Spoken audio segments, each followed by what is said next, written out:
السلام عليكم ورحمة الله وبركاته. النهاردة أعرفك في فيديو النهاردة هيتكلم عن ازاي ايه النوع العصافير اللي انت لو حابب تربيه لغرض الهواية او لغرض التجارة انه الأحسن. تمام.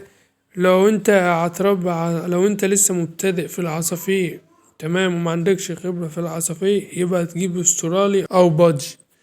ومعلومة بس كده، البادجي هو نفس الاسترالي، ماشي، تمام، بس هما الناس مطلعين على الاسترالي وبادجي. تمام. فلو انت بتبدأ مش في موضوع العصافير وما عندكش خبرة، بس انت عايز كتبدأ كمشروع، يبقى تبدأ الأول بالبادجي تتعلم فيه، اللي هو قدامك في الفيديو. ليه بقى؟ لأن بيبقى رخيص، تمام، وسهل في التفريق ومفيهوش مشاكل زي العصافير التاني. فانت لازم لو انت هتربى عايز تخش في مستويات وحاجات جامدة، يبقى انت تبدأ بداية وتتعلم، ما تستكسلش ان انت تعرف معلومة او اي حاجة، وتتابع وتشوف فيديوهات او تقرا عن العصافير. تمام. لو هتعمله كمشروع، طب ايه الاكسب كمشروع في النوع؟ افضل الانواع في العصافير كمشروع وبتعود يعني بفلوس حلوة لما تيجي تبيعها، يعني فيها مكسب بتمسك فيها فلوس عن البادجي. هي ايه بقى؟ هي الكوكتيل. الكوكتيل شغال في السوق ومطلوب والطلب عليه يعني ايه جامد. تمام.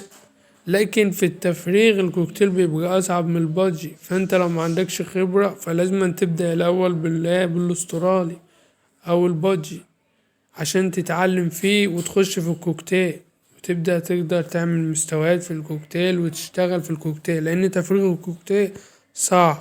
تمام.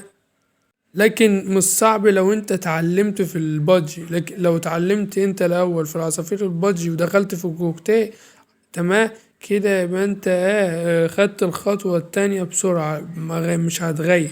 لكن لو جبت كوكتيل فانت كده هتبدأ اللي انت في حاجات ياما هتوقفك، لان انت ما عندكش خبرة، ولا خبرة في العلاجات، ولا خبرة حتى في في معرفة الذكر من النتاية، او معرفة ازاي تختار العصفور. فكل ده لو انت مبتدئ لازم تبدأ بالبادجي. تمام. لكن لو انت عندك خبرة واكتسبت خبرة وانت فاهم في العصافير، يبقى تبدأ في الكوكتيل. الكوكتيل حلو وسوقه شغال، حتى لو انت هتربيه كهواية وبتحب الكوكتيل. فالكوكتيل لما تيجي تبيعه هتقدر تجيب تمن أكل وأزيد. تمام. لكن البادجي الصراحة لما تيجي تبيعه مفيش عائد هيخشلك حتى مش هيجيبوا تمن أكله. تمام. يعني انت لو مربيهم كهواية ليه او كغية ليه، لو اما تيجي تبيع عيالهم الصغيرين او كده، مش هتلاقي التجار بياخدوهم منك، بيخسولك الحاجة بتاعتك بأقل سعر. تمام. فالمشكلة دي بقى تتحل ازاي؟ تتحل اللي انت ما تبيعش للتاجر، تمام، هتبيع على الجروبات، يا تبيع لزمايلك، لأن التاجر بياخد من المبتدئ أو المربي العصافير وبيبيعها هو بقى بأسعار غالية. طب حتى هو مبياخدهاش رخيصة ويبيعها رخيصة، لأ، بياخدها رخيصة ويبيعها غالية.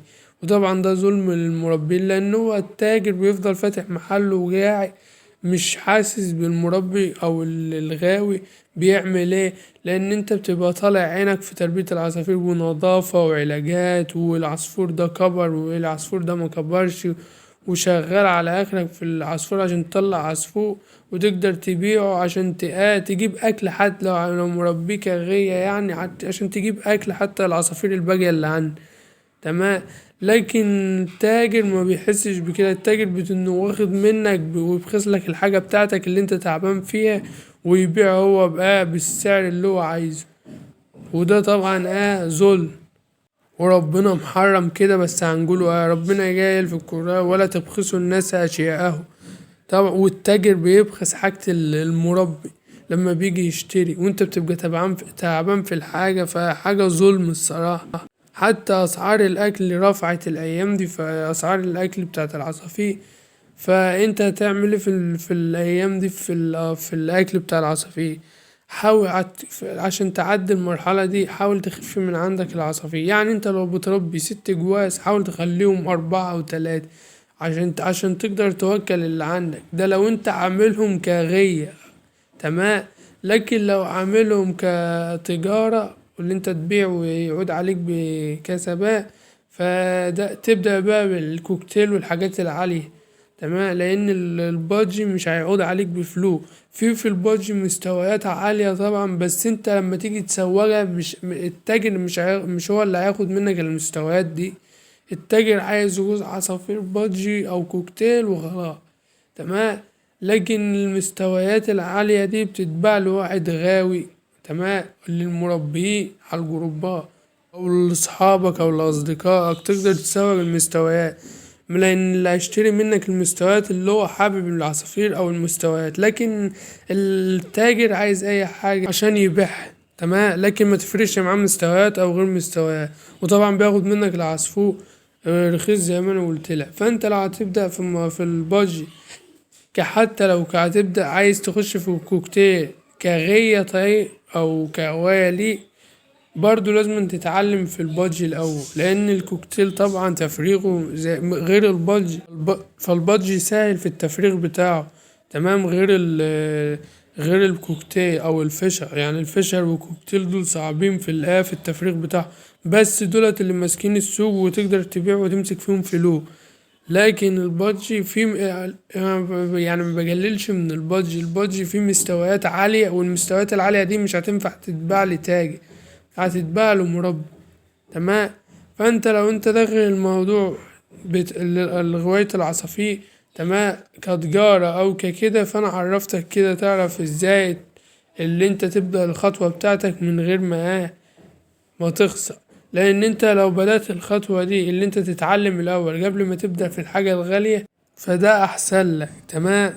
وفي غلطات ياما كل المربين عملوها، حتى انا واحد منهم. اول ما بدأت تربية العصافير، بدأت اللي انا رحت جبت جوز عصافير صغيرين وسبتهم عندي بالتمن شهور والتسع شهور لحد ما يبيضوا.